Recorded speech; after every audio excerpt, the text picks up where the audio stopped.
This copyrighted telecast may not be reproduced, retransmitted, or used in any form without the authorized written consent of NASCAR Broadcasting. NASCAR would like to thank all of our loyal fans for your continued support, and we hope you enjoyed today's broadcast.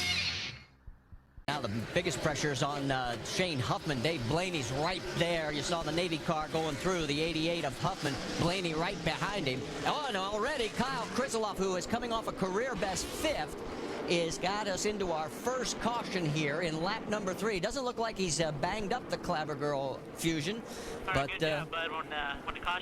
When the pit road opens, we'll come in and take 4 tires and fill with fuel. now I don't know if the flat right was what caused it or whether or not that was the end result. Well, My front tire's down. I'm gonna have to pit. I see a tire mark there on the side of the car, so they may have some contact here. That's J.J. Yeley in the 1. Yeah, perfect example of early in the race, you still don't have a lot of heat in the tires right now. The air pressures are still pretty low. You try to get back in the gas, and one of 2 things is going to happen a lot of times. Extremely free, knowing the track's going to tighten up. We've got a crash. That is Sam Hornish Jr. Okay.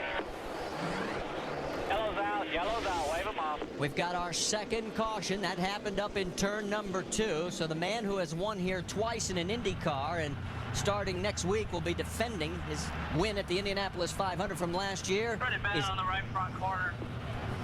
Is into the wall on lap 14, and he's right. He's got a lot of damage to the right front.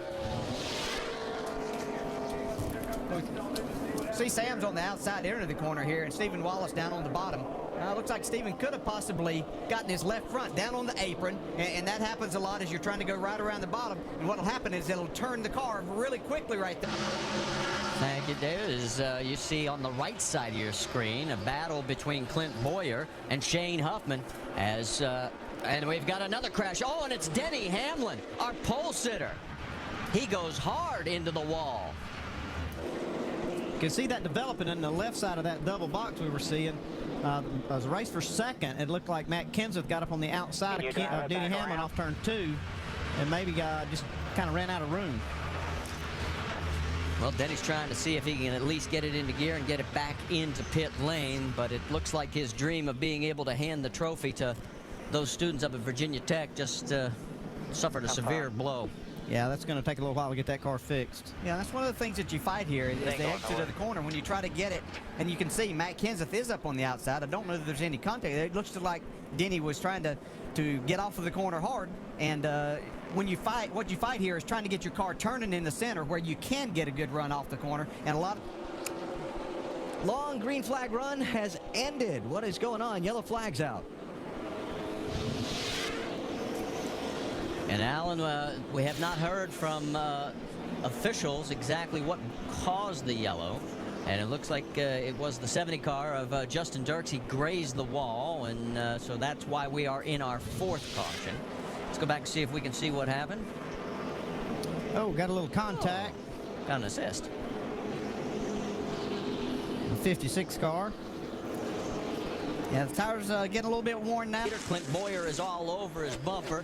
Matt Kenseth returns it. Oh, and another crash involving the 66. That would be Stephen Wallace. Got other cars involved as well. That's Kennington. Dangy in his first start. And the 38 of Jason Leffler also. He got clipped. Not the great style, though. And then here is the 73s. Oh, and another pit road there, guys. Stay clear. Our 5th. 3 wide in turn 3 never works too good. No, there's just not enough room, and restarts are what you're always a little bit cautious about here, because especially back in the pack where the racing is hard. On the racetrack, to the leaders, but I feel we got a caution in turn 2 now. Got a crash up in turn number 2. The 56 is now banged into the wall. That will bring out our 6th caution of the day, and that's Dangy Hannaford, as he has backed it hard into the turn 2 wall. Yeah, he shortened the back end of that thing up pretty good. We see the 36 car turned around also. Didn't see that Sherman was also involved in that. He was a couple of laps down already. And then it's Kevin Harvick and Greg Biffle rounding out the top 5. We found out what happened to Mike Wallace, why those brakes weren't glowing so much. Well, whoa, look out. That was Yaley getting into and turning around the 28. So we will probably go yellow, and yes, we have. So now it will be our 8th caution of the evening. Or is it the 7th? We'll check on that.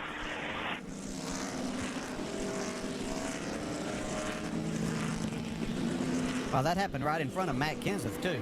Yeah, we saw some of those leaders going around the 28 car when he was sitting in the middle of the racetrack. It'll be our 7th caution officially. Let's take another look at it. Oh, bang. Yeah, J.J. Yaley just got underneath the 28 car, got loose, turned right, had to chase the car up and got into the side of him. All right, let's talk a little strategy because we're now down to 28 laps to go. There's a lot of guys out on the track that can't say the same. Yeah, but Kyle Busch and his team can be proud of what they've done tonight. You know, they've had a fast car all year. They just have had a lot of things to go against them, and they had some things to work against them here tonight with a very loose race car at the beginning. It got them a lap down in trying to make that adjustment on pit road, but they fought back to get inside the top 10, and now they're battling to get in the top 5. Nothing has changed up front as you're watching this. The best battle on the racetrack with about 3 laps to go. It is still Clint Boyer running about 1.6 seconds ahead of Matt Kenseth. There he is. His best Richmond finish in 4 races in his career, 7th last May. Let's check the time this time by, and Boyer was 1.6. Now it's 1.5, but there's only 2 laps remaining. Well, he did such a terrific job on that restart of working through the lap traffic and get himself positioned to pass Carl Edwards and David Reagan, who had stayed out on their tires. And that's really the winning move here as we get down to the end of this race. So Clint Boyer into the final time around this 3/4 mile track here at Richmond. It's got lap traffic in front of him, but I don't think it's going to matter. There's the gap back to Matt Kenseth. You saw the Dish Network car around turn 4. And for the 2nd time this year, Clint Boyer is going to see the checkered flag first at Richmond. Good call, man. Good job. That's the battle for 5th, and it's going to go to Kyle Busch over Greg Biffle. So it's Boyer, Kenseth, Burton, Harvick, and Busch. That's your top 5 as the celebration is about to begin down in the pits. You know, we asked, it came up earlier in the show, would a Busch regular get in or somebody that's not a Cup regular get into the top 10? And Scott Wimmer took one of Richard Childress's car, the number 21, and got himself in 10th place. It's a great job for him. Let's check in with Mike Massaro. This copyrighted telecast may not be reproduced, retransmitted, or used in any form without the authorized written consent of NASCAR Broadcasting. NASCAR would like to thank all of our loyal fans for your continued support, and we hope you enjoyed today's broadcast.